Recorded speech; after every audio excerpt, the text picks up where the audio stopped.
Well, hey folks, Shane Terrio back at you. Thank you for tuning in. How's everybody doing? I'm doing great. Thank you for asking. Today we're going to talk about what I consider to be a pretty powerful subject. It's easy to overlook. Usually the simplest things are, but we're talking about fundamentals and 3 things you can add to your playing, your practice routine rather, that I think will help elevate your playing, just concepts to keep in mind. This little lesson was influenced by something I read recently. Now, I'm not a sports guy, full disclosure. I don't watch sports, but I read this thing where Michael Jordan, who was arguably the best basketball player in the world in the 90s, he would, even at the height of his powers, he would show up early to the court and he was practicing free throws and fundamentals. That's the magic word, the key word of today, fundamentals. So I'm going to share with you 3 fundamental concepts that I think you should add to your playing every day. There are things you can keep in mind. You can spend 5 minutes on a couple of these things every day and it will make a big difference. All right, number 1, notes on the neck. Now, all right, if you've been following me a while, you've heard me. I don't want to sound like a broken record, but I have got a lot of new subs since I did that original video on notes on the neck back 6-7 months ago when I started really posting on the channel. So I'll go over briefly what I discussed there and maybe you'll get some new things out of it if you've seen it before. Notes on the neck. Now, a lot of guys go, oh man, notes on the neck. Yeah, I know the notes. Okay, yeah. F. Yeah, that's not knowing the notes on the neck. This is knowing the notes on the neck. If I call out F, A flat, C. Now, I'm not doing that to impress you. I'm just trying to make my point that once you really, that's really knowing the notes. And once you know that, it's like, it's the same thing as like you're reading a book. Unless you're a non-native English speaker, we all know, even with average reading ability, if you come across a word like beginning, we don't have to phonetically reading the sentence and going, beginning. No, it's just beginning. That's how you want the notes on the neck to be. You need it to be muscle memory. And you might go, Shane, I play blues. I like to play Beatles songs. Why do I need that? Let me make a point here. It helps you. If you're watching this channel, obviously you have some interest in improving as a guitar player. So let me give you my little 2 cents about learning notes on the neck. It has a way of cross-pollinating into other aspects of your guitar playing. Like if you're learning triads, if you're learning your cage forms, you're learning songs, something about knowing the notes on the neck fills in a lot of holes. It fills in a lot of gaps. I don't know why that is, but it does. I'm telling you. And that little exercise I learned when I was at GIT. I was in one of the top reading classes that they had, the sight reading classes, and we had a teacher named David Oakes, and he was the really the guy that would crack the whip, and he had studied with Segovia. So he's like, yeah, you guys think you know this? No. And he showed us this exercise. And briefly, this is it. You can watch my video on it. I'll put a link here. But the exercise is first through the 12th fret, no open strings. You don't want to use open strings because you don't want to confuse it. Because like if you're playing A flat or B flat or any of these different keys, they don't have open strings. So we're going to just limit it to first through 12th fret.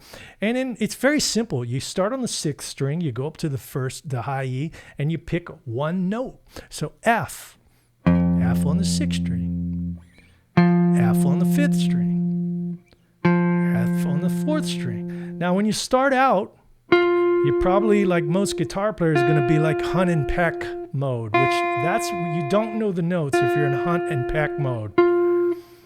You really need to learn the notes first and just add this 5 minutes a day. Use a metronome, a slow click, 1 click. That would be A flat. You find all the A flats.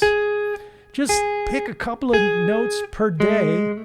You don't have to go crazy with it, and B. Gradually, you're going to get to the point where your hand goes there faster than you can physically play it. Your muscle memory is telling your hand to go there and faster than you can actually play it. And that's what you want. And trust me, that's going to help you out really big time. Add that to your practice routine. All right, number 2, chord tones. Now, without getting super theory, bogging you down with theory and guitar head stuff, chord tones, very simple. Just know where the chord tones are. Like, take a simple A major bar chord and just know where the major third is. Major third, 1, 2, 3. That's a C sharp if we're an A. And then you find the other third, C sharp. And you go, oh, hear that sound? That's a third. Da, da, da, da. You might want to sing it. And then know that a flat third makes it a minor chord. Hear that? Major, minor. Oh, wait, so Shane said this is a third, so, oh, wait. Oh, so that's the triad that I learned off of, Tomo Fujita's YouTube channel or something like that. Oh, I see. And then up here, major, minor. It's going to help you when you're learning songs. It's going to help you when you come up with parts. It's going to help you when you're soloing. All of that stuff. It's a fundamental, but it's one that's easily overlooked, and you don't need a theory degree to do this stuff. So if you're still with me, here's number 3, and these are in no particular order. Now, number 3 is more of something, it's kind of more of a lifetime thing that you add, and I only recently started doing this a few years ago, and let me tell you, it saved my ass, and that is using one of this thing, a footstool, a cheapo. The cheapest one they had on Sweetwater, I got it. And I was having a lot of back pain. And I knew what it was coming from. It was my lazy, bad posture, hunched over. When you're playing for hours and hours, shoulder all out of whack. And I had a couple friends that are, masseuses and things that are like, wow, your shoulder is completely out of whack. Yeah, it's most of my life I've spent kind of hunched over or with a strap on like that, a heavy guitar. And when you're sitting down for hours practicing your chord tones and notes on your neck, this thing really helps line your back up. And it comes from the classical guitar lore. But something about classical guitar players, they know a little something. They've had over 200 years of practice to try stuff out that works. And this is one of them. I would recommend you get one and start using it and pay more attention to your posture. That's number 3. Pay more attention to your shoulder. Make sure you're not completely hunched over and tense and tight. And that adds a lot of problems in your arm. I was having a lot of issues in my wrists and everything. Before I started correcting my posture, a lot of it I was doing myself just by tensing up my shoulders. And, you might want to try some light stretches. The one where you clasp your hands behind your back and just kind of pull back and stretch a little bit. And I remember doing a couple sessions with Sonny Landreth one time. And before we started, he would go in the corner and do these stretches. And he said, I've been doing these for years. And it helps him out. And I started doing this one, like this. Just nothing crazy. You don't have to go crazy about it. Just be conscious of your posture. I feel like that gets overlooked a lot.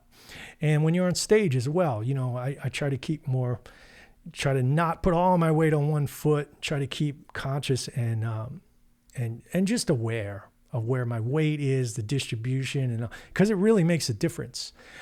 All right, I hope you got some of this and you're still with me and you found a lot of this helpful. And if you did, hit the like, subscribe, share to all your friends and family. And I'll see you soon. Terrio out. And sometimes people go, well, if you're an advanced player, sometimes people go, well, what do you practice, Shane? You practice that stuff? I still do. I mean, I know all that stuff, but I practice something like this. So if I would take an A, that would be the root note, A, and then I'll move through all 12 keys and I'll play a little game. I'll keep the A on top and I'll try to create a chord out of every 12 keys that has the A on top. So there's A, B flat, major 7, the A, B flat, major 7. B would be my next one. A over a B, that's a B11, the A is on top. C9, well, it's a 13 on top. D flat would be my next one. What could I do? D, major 7, sharp 5. That's the sharp 5 of D flat. D would be my next one. D minor 7, that's the 5th. E flat, major 7, sharp 11. See, I'm keeping the A on top.